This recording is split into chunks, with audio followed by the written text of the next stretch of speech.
Good afternoon and good morning, everyone, and good afternoon here.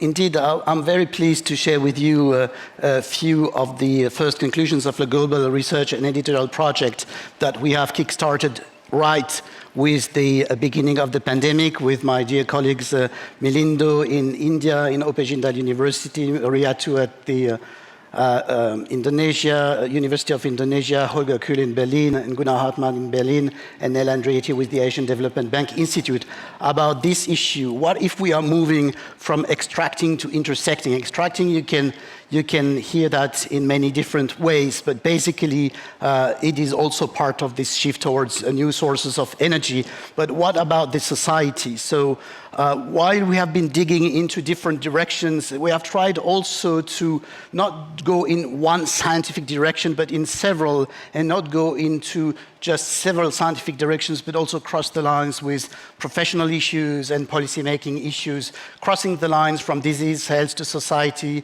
system solutions and agendas, and so on. And some of the main conclusions I would like to share with you are about, yes, we need heroes, but we need also collective abilities to respond to things. So what are the consequences in terms of education, for example? Another very important issue is about the consequences in terms of social infrastructure, a more rarely issue approached. If you look back to how the world has been evolving after the global financial crisis of 2008, I would say even in the European Union, the level of investments in social infrastructure has declined steeply. And this has probably contributed also to fragilize societies and this has not helped to figure out how to fight the COVID, not from a sanitary perspective, but from a social and socio-economic perspective.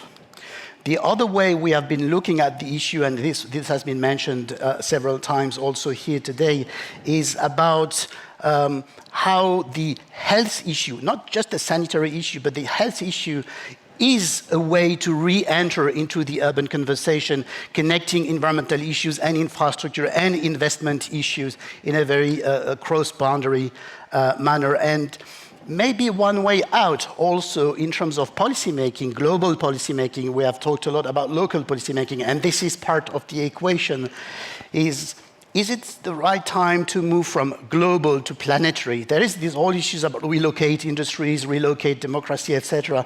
But we are still living in very interconnected environments. So how about we use the planetary issues, and here in Sweden was part of the inventors of these planetary boundaries, and we use that to frame politics. It's not easy, but probably this should be done, otherwise we might get into further trouble.